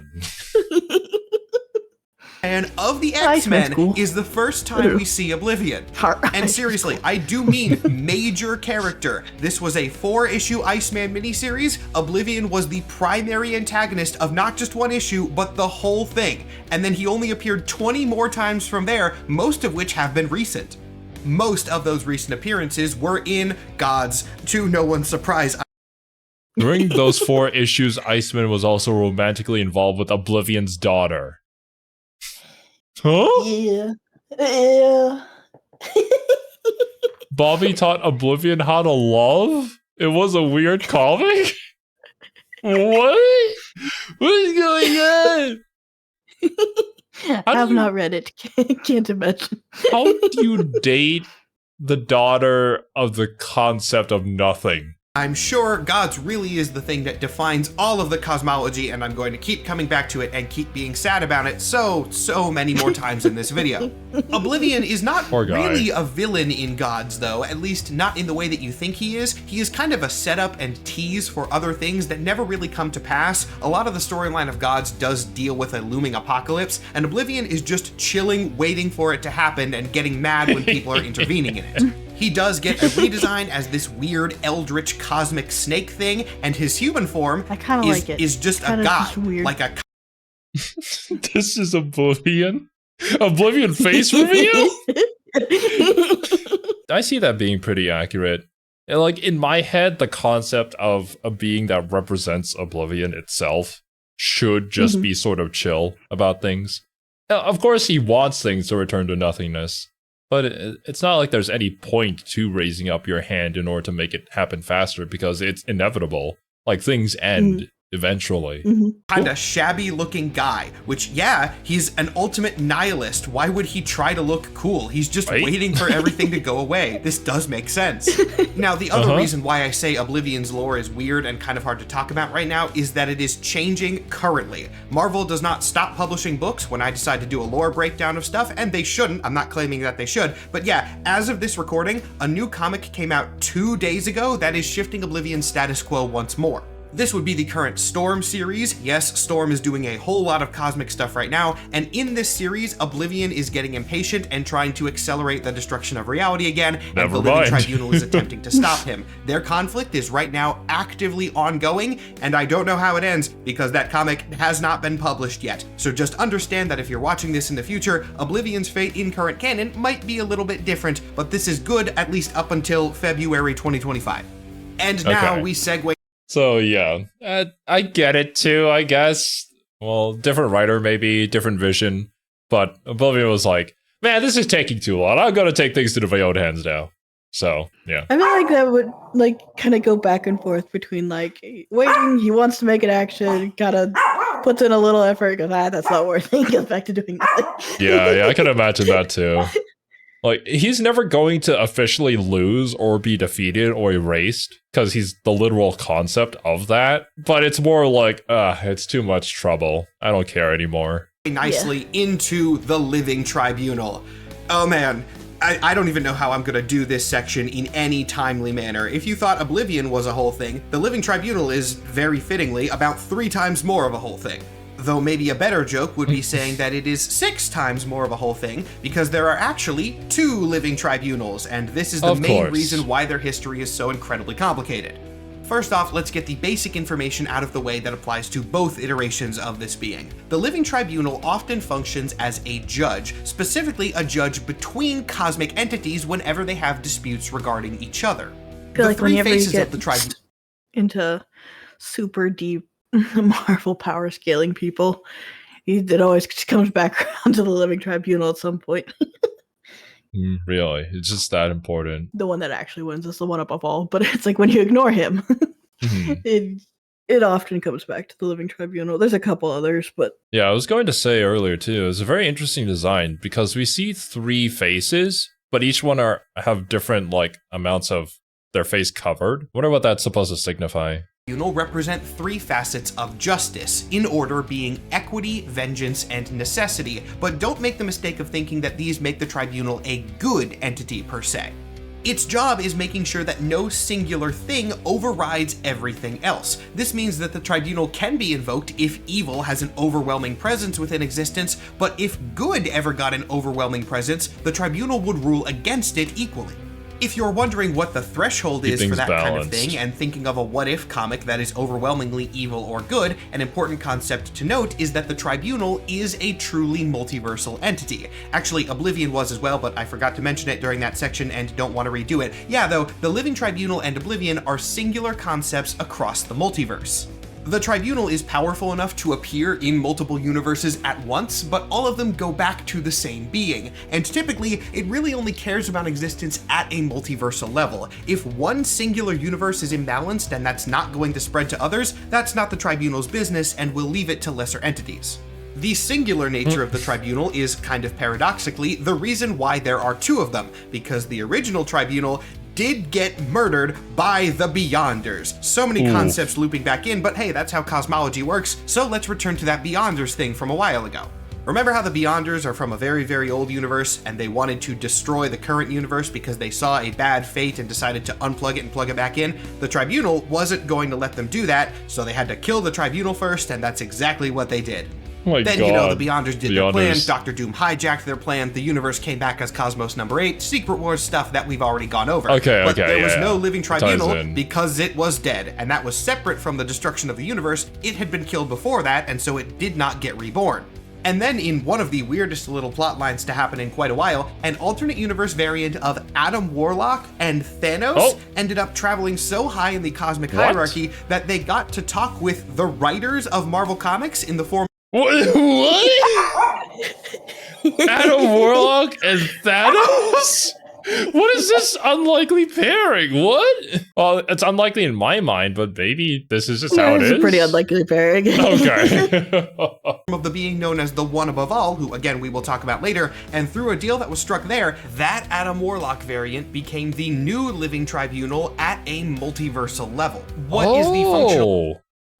Oh, okay. Well, unfortunately, his head got removed, but I guess he's still kind of the perfect being. He got 2 extra ones, though. Yeah, he's thrice the man that he was before. It explains the yellow skin, too. It's just Adam Warlock's thing, I guess. Difference between the old murdered tribunal or, and the new you could also Adam be Warlock Asian. Tribunal? Nothing, basically. The new one pretty much acts the exact same way that the old one did. This is just one of those things that I had to mention. But for practical purposes, yeah, this story doesn't matter. There is a living tribunal again, and he is the same as the old one. Of course, the Living Tribunal did get a redesign in Gods, and a very cool one. This is what the true form looks like, and as you can probably expect if you know anything about my taste, I absolutely love it, and its human form, as again you might expect, was actually 3 human forms that always stood really close to each other. Cool as I think this form was, it didn't really stick like some of the other Gods redesigns did. After all, the Living Tribunal did have a somewhat iconic look before this. I was gonna say, it's hard to redesign something as iconic as the Living Tribunal. The design in and of itself makes a whole lot of sense for the thing that it represents already. So the redesign, while it does do a good job of making it like way more out there and looking like a cosmic being of a concept. Yeah. Yeah, the old one still served its purpose. Usually appears in that form after Gods, so I guess technically this is another form that we could see him in at any time. Though I will also put the caveat on this that the Living Tribunal's status quo is evolving very fast. He is also important in the ongoing Storm series that released a comic, like I said, 2 days ago, so this is accurate, once again, as of February 2025, but could change very rapidly. Before we move on to the final pair, though, we should briefly address Oblivion and the Tribunal's intermediary, an entity known as the Preordained. I like it. This entity doesn't have a lot of development to it. The actual idea of intermediaries was introduced in, say it with me now, gods, and so some of them are very new. The in-betweener for Lord Order and Master Chaos, that's not which one is which. I've had to record that so many times because I keep mixing up their titles. At this point, I'm just gonna leave it in, who cares? The point is, the in-betweener is old, he's been around for decades, and Gods was the book which decided that other pairs might also have intermediaries. So the Preordained was introduced in that, and then never explored upon because Gods didn't get the time to do that.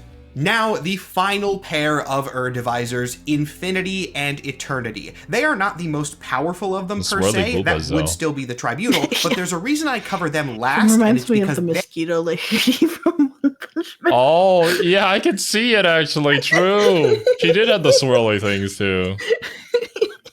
They have the most important lore, which will lead into the next sections. If you only knew about one of these cosmic entities going into this video, chances are it was probably Eternity, because he is the only one that's actually been a plot point within the MCU. Yes, a few of the others have been referenced or seen briefly, but Eternity is the only one that actually matters to a story. While the other three pairs of Divisors represent metaphysical concepts, Eternity and Infinity... I'm not sure what one that was. Yeah, I don't know If either. it's from Multiverse of Madness, I've blocked that entire movie out of my memory. So. Represent hard physical concepts, that being the universe itself in the most literal sense.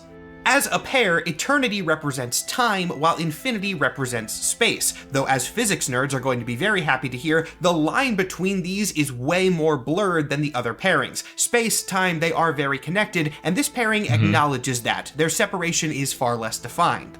Since they are so connected, I'm going to treat them more like one entity rather than splitting them into two sections like I have for the other pairs. This is also because Eternity has appeared in about 4 times more comics than Infinity has, and therefore his lore is way more developed, but in theory, they should work the same, so I'm just going to assume that they do because that makes sense.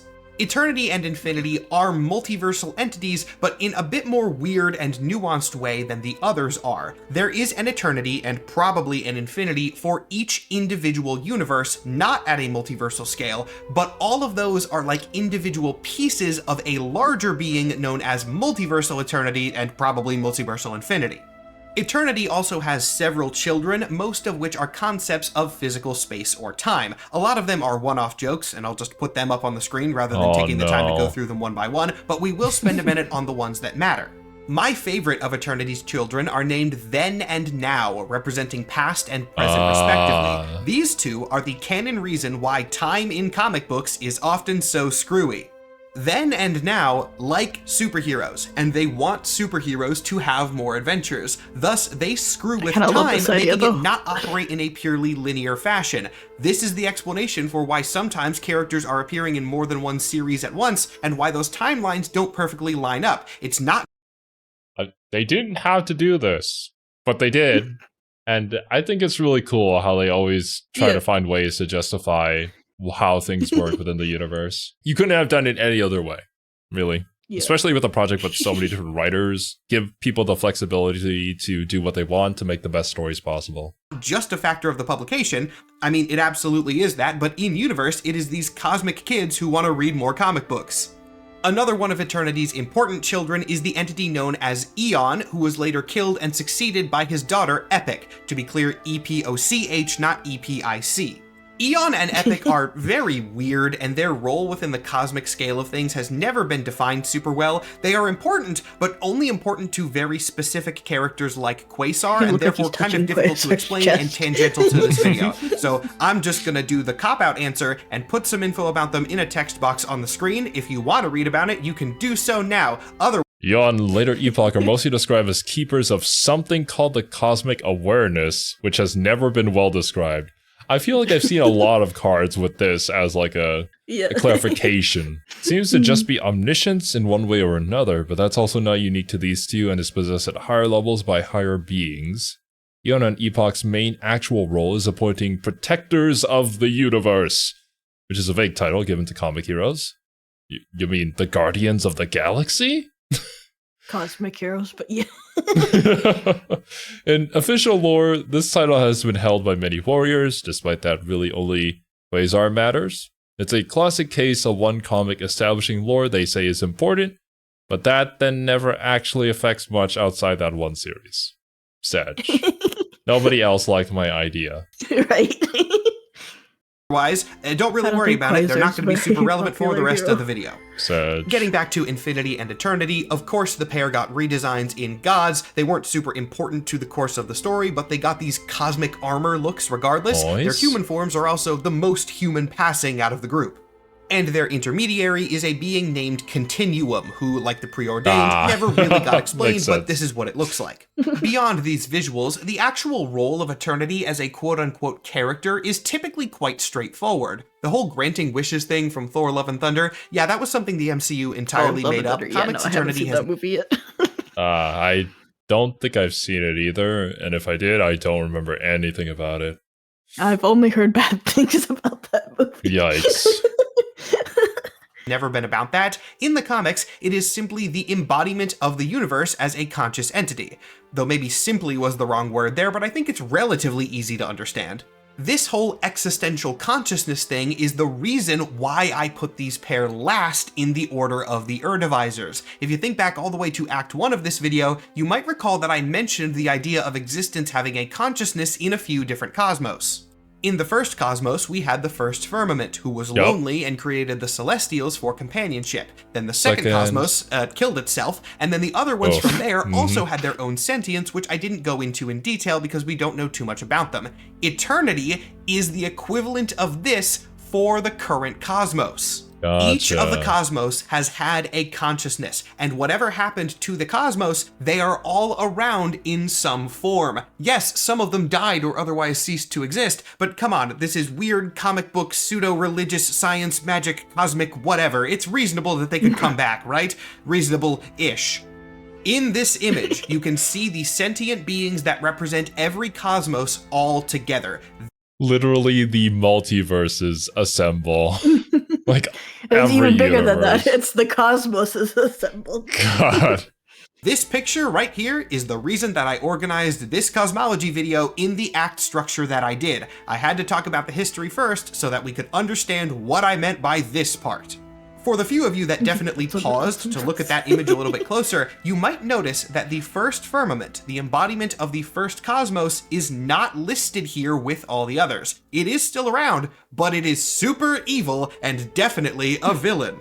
Once again, I'm going to call back to Act 1. As a brief refresher, the first cosmos was just the concept of existence, and then it was shattered into the second cosmos, which introduced the multiverse. The keyword is shattered. It did not cease to exist, it just got broken, and part of it survived. Then, in the Ultimates run of 2016, which by the way is where a huge chunk of this cosmology lore comes from, if you want to read this in the stories, go check this one out, it returned, and it was very, very mad that it had been replaced. Look, I'll just say it this way. The point of this video is not power scaling, and we are going to address that topic a little bit more, but if you want to talk power scaling, the first firmament is one that you can bring to arguments if you want to break people's brains. The first firmament is the first existence in every sense of the word. It is so strong that it was able to beat and absorb the eternity of the 8th cosmos. And I don't mean just a singular eternity, I mean the multiversal eternity. First firmament is powerful enough to just absorb multiverses if it wants. This shot from a couple minutes ago of all the other cosmos sentiences coming together, the reason that they're all in the same place is that it took all of them working as a unit to beat first firmament. 6 multiverses. Jesus Christ. But it makes sense. Everything started from the first firmament, so, like, is there anything greater than that? One could argue potentially Oblivion, but in this story, I don't think so. Yeah, not in the way Oblivion works. Ooh, boy. Sorry, like, my brain is hurting from trying to absorb as much information as possible. I'm trying to remember things and how they connect with each other. It's just I love this shit so much. It's a hard concept for the human brain to grasp beings on such a level, such size. In a way, it kind of reminds me... I love abstract concepts like this. I think they're so fun. In a way, it kind of reminds me of the ending of Men in Black, where you just see like, oh, it's a zoom out of our universe, but it's just our universe is inside of a marble that giant aliens are playing with. Yeah. Goddamn. You never know if that's actually the case. Nobody would ever know. But it is entirely possible that we are just a tiny little speck, or maybe even like a quark or an atom on a much greater being that is existing within their universe. It's kind of insane, really, when you think about it on that scale. So yeah, it's just fun to see media explore these concepts and how they try to portray them and fit them into their lore. I love Took it. the combined might of 6 multiverses to not even destroy, but just weaken and then trap the first firmament so that it could be contained. It's not just God, it is primordial pre-multiverse God. And actually, it's not just primordial pre-multiverse God, it is primordial pre-multiverse God. You know what? If I'm going to do this bit, I might as well fully commit. It is primordial pre-multiverse God. Yeah, that sounds right. With these cosmic embodiments addressed at least quickly, surely we're getting to the end of Act 2 of this video, right? Like, how much farther can we go? And yes, we are getting to the end, but there's a few more that I should address at least briefly before we move on to Act 3. Phoenix Force, definitely need to bring that one up. Weirdly, the Phoenix Force is actually not as complicated as you might think. This is a strange nuance, but the storylines that involve the Phoenix Force are very complex, but the entity itself is pretty simple. I don't understand the Phoenix Force. This is the thing that goes through Jean Grey, right? In the X-Men movies. But the X-Men movies that have come out about Phoenix have never been good. So I don't know anything about this. X-Men movies are very hit or miss. The Phoenix Force is life force. It is the collective psionic energy that powers all life throughout the multiverse. And yes, I said multiverse on this one, there is only one Phoenix Force with aspects in each individual universe. Like many of the other cosmic entities, the Phoenix Force cannot be considered truly good or evil. I guess you could put it roughly on the good side because it is the embodiment of life, but it is life that is unbound and unbalanced, and if nothing is keeping the Phoenix Force in check, that can also be extremely dangerous. Since it is a being revolving around life, it often bonds with living hosts, the most notable of these being obviously Jean Grey. However, when the Phoenix Force bonds with a host, this can actually be a kind of bad thing because it can lead to it being corrupted. The reason that we get Dark Phoenix and things— What is that face? Life Force! There's some comic art styles that it's hard to look at them seriously. There's some really incredible comic art, and then there's ones like this, and you're like, oh. Isn't Jean Grey... Okay, like, going back to the first time they ever introduced Hugh Jackman as Wolverine, right? Like, the first X-Men movie. Wasn't she, like, the one that you... No, different character. I'm thinking of Rogue, I think? Like, the one that you touched and then people started, like, dying or getting their powers sucked away. She absorbed, yeah. Yeah. So, what was her Jean Grey's whole thing? She's psychic. She's psychic, she has a power... But if she activates it too much, it goes out of control or something like that? Well, the Phoenix Force is separate from her mutant abilities, more or less. But she's basically psychic. I think there was that one time where she used Professor X's machine in order to try and find somebody. So they kind of have the same power? Yeah. It's just that the Phoenix Force likes to... Well... Is there a trigger for it at all? To just channel through her? I mean, the Phoenix Force, he'll talk about it some, but is connection to, like, psychic abilities. So the fact that it chooses her as the avatar makes sense because of her psychic abilities. But okay. Yeah. But her and not Professor X? The one who's more powerful psychic abilities, I guess? I don't know. We'll see. Yeah. Things like that is because this cosmic embodiment of life is bonding directly with a human mind, and that is a two-way street. The emotions that are present in a human mind can be projected onto the Phoenix Force as a whole, and as a cosmic entity, it's not really supposed to have human emotions, which can throw it all out of whack and lead to bad stuff. A far less important entity, but one that is still definitely worthy of getting his own section, is, long name here, Anthropomorpho, Prime Manifester of the Manifestations. Anthropomorpho is the leader of actually a group of entities known simply as the Manifestations, and their role is a very simple but very important one. They make the bodies that you see cosmic entities appear in. After all, who determines what the embodiment of space or time or chaos or order is going to look like? There's an answer to that, and it's Anthropomorpho. We even have an entity that makes the other entities. I kind of love it, though. It's just this is what you're supposed to look like. I'm the character designer, by the way. Anthropomorpho itself looks like this, and the reason that he makes these things, known as M-bodies, is basically just for the convenience of everybody involved, because it is much easier for everyone to understand things when these cosmic abstracts can have physical form. Tragically, Anthropomorpho is like never addressed. He only appeared in 3 issues of a Quasar comic in 1992 and has never been seen since. But he also technically hasn't been retconned, and so I'm going to choose to believe that he is still the explanation for the physical forms. In fact, I will take it one step further and say that I'm going to headcanon he is why the beings looked different in Gods. There was a new universe reset and they wanted new looks, and so Anthropomorpho basically was a cosmic tailor and made them new, more abstract, weird-looking bodies to inhabit. Just to be clear, that is not canon at all, but I'm going to pretend it is, and I think you should do the same. Now, as we really do come to the end of Act 2, I will reiterate something that I said earlier, which is that this is only a small scattering of many, many cosmic entities that act on the multiverse. I chose who to include in this section based on who is most important to the cosmology in the current state of things, but there are many more. Master Hate and Mistress Love, the Stranger, Abraxas. Cosmic entities pop up here and there all the time, but most of them don't actually have real ramifications on the storyline, even if their cosmic role is stated to be important. Abraxas is a good example, so I will quickly touch on him. What is that design? Mr. Broccoli Man over here. Looking like a lettuce, actually. With those... The Jolly Green Giant. God, he's got a sun on his belly button. That can't be pleasant. My point.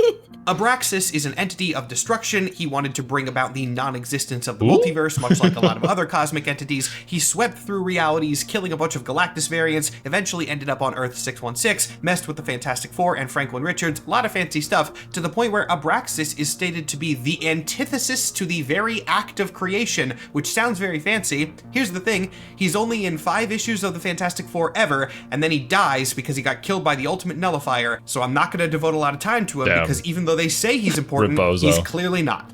This kind of thing happens all the time, and I do get why, I guess. Ultimately, it is pretty easy for a writer to just come up with a new evil cosmic entity, use them for an arc or two, and then discard them, which leads to a lot of canon but irrelevant cosmic entities just floating around with their status unconfirmed.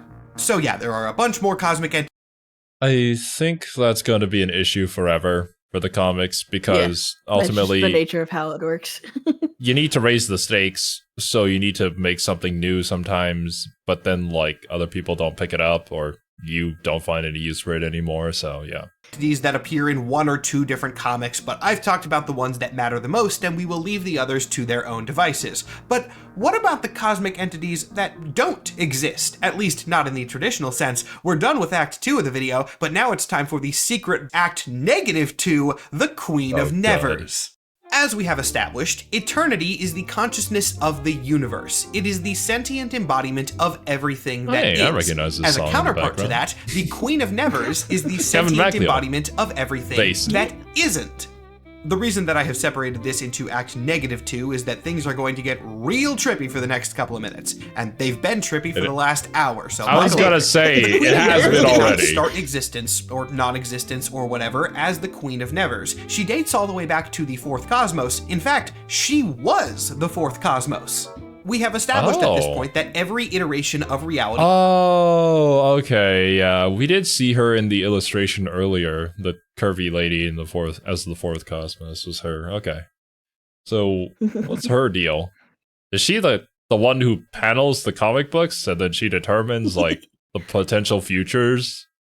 Has its own sentience, be that the first firmament or eternity or any of the ones in between, and the 4th cosmos was embodied by an entity known as the Pilgrim. Much like the other cosmic embodiments, he was everything. The Pilgrim was a representation of the universe and everything contained within in all of its forms, but rather than dying or fading away or leaving like the other cosmos typically do when their universe cycle is up, he stuck around and changed forms. The Pilgrim evolved, becoming the Queen of Nevers, an embodiment of things that do not exist, but not in a nihilistic or negative way like Oblivion. Rather, the Queen of Nevers is the embodiment of possibility as a counterpart to eternity. If eternity represents what is, the Queen of Nevers represents what could be.